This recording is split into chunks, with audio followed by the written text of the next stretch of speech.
Working from home sounds like a dream, right? But let's just be honest. It can also feel very stressful and just a tiny bit chaotic too. In this video, you will learn 3 practical ways to make working from home easier for you, whether you have a dog or not. And I will also share how Ozzie unexpectedly became my secret weapon. Stay until the end if you want to hear a little story time. Hi everybody, I am Gabby, a registered nurse and mental health coach. And before I started working from home, I was actually a nurse working at the hospital.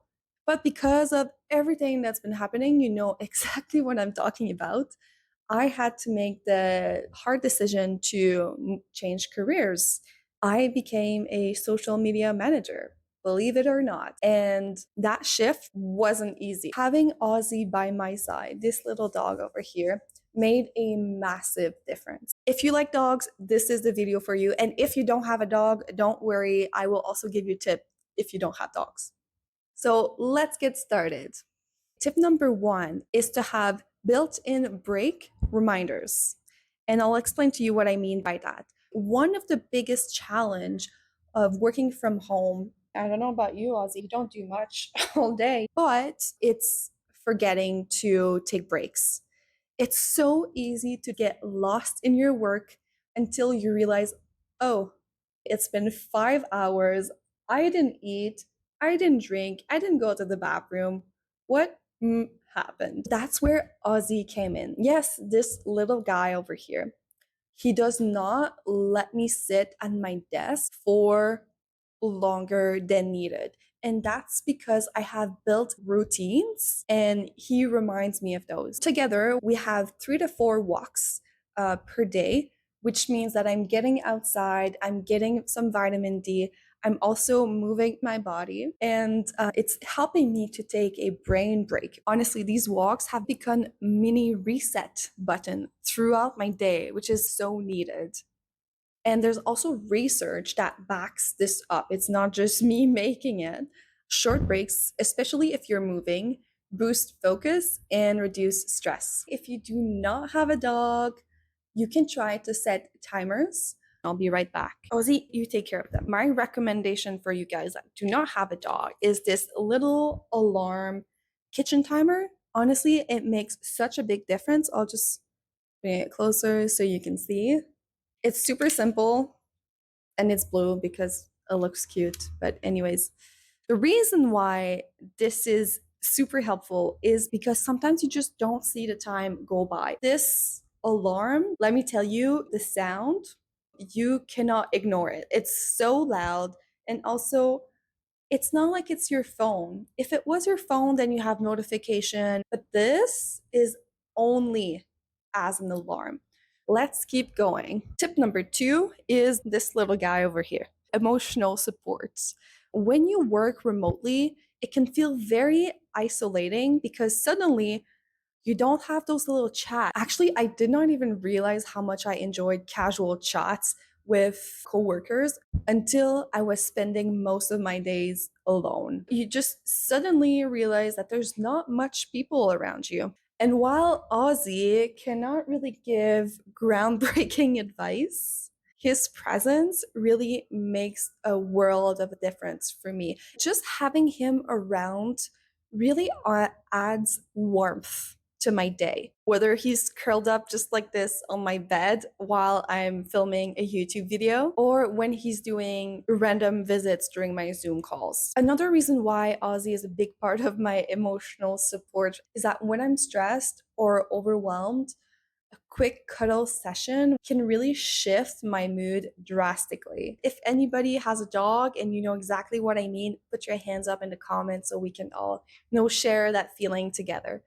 There are actual research that says that petting a dog actually reduce your level of cortisol, which is the stress hormone, and it will boost oxytocin, which is the feel-good, loving hormone.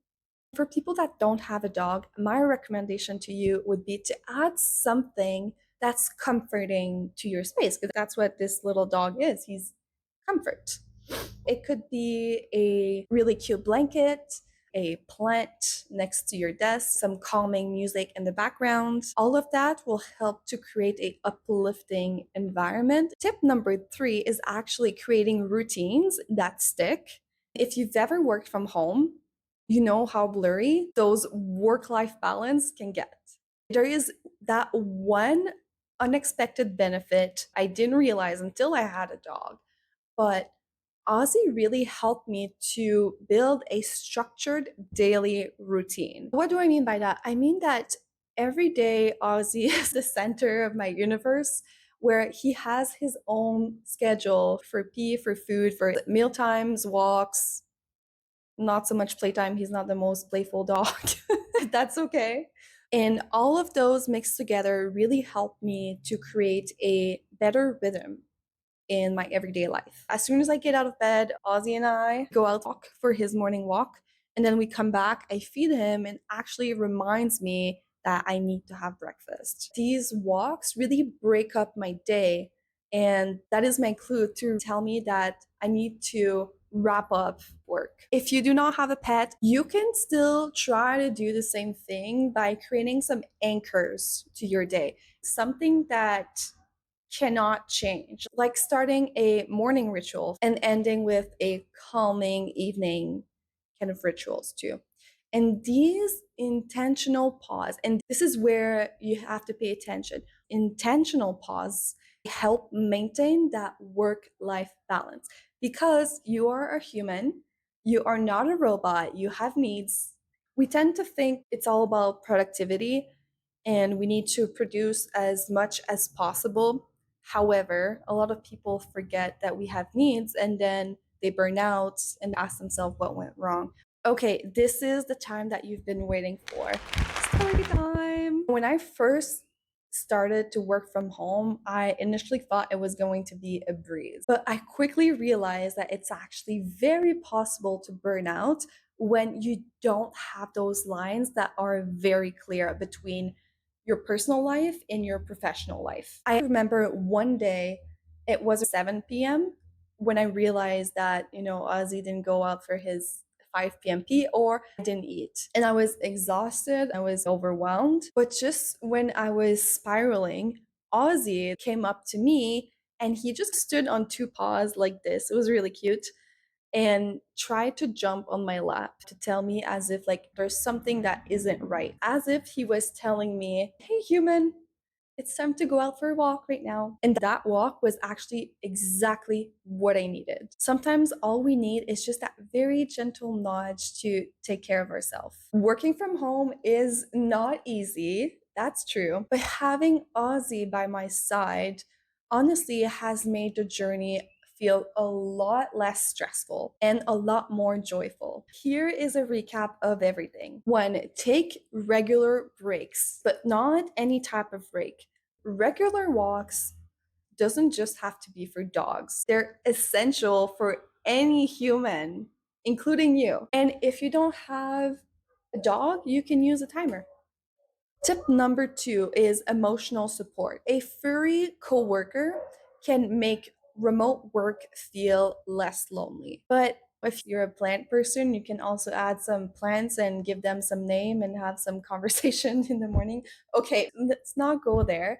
But I'm just saying that you can make your environment more comfortable by adding some things that gives you that soothing kind of feeling. Number 3 is to build healthy boundaries. Use your routine as an anchor to your day to protect your work-life balance. Whether or not you're thinking about adopting a dog, I hope these tips inspired you to create a better work from home life that supports your well-being. If you're considering adopting one, I would highly recommend that you go with a rescue, but that's just me. Ozzie is actually from a rescue. Oh, don't leave yet. I want to let you know that I have a freebie for you below. It's to help you create your own stress-free work from home routine. It builds on what we talked about today, but this will help you to personalize it If this video brought a smile to your face, give it a like, maybe subscribe if you want to hang out more. Merci beaucoup. Thank you so much for being here. And until next time, take care of yourself and keep seeing those horizons. No, we're working from home right now.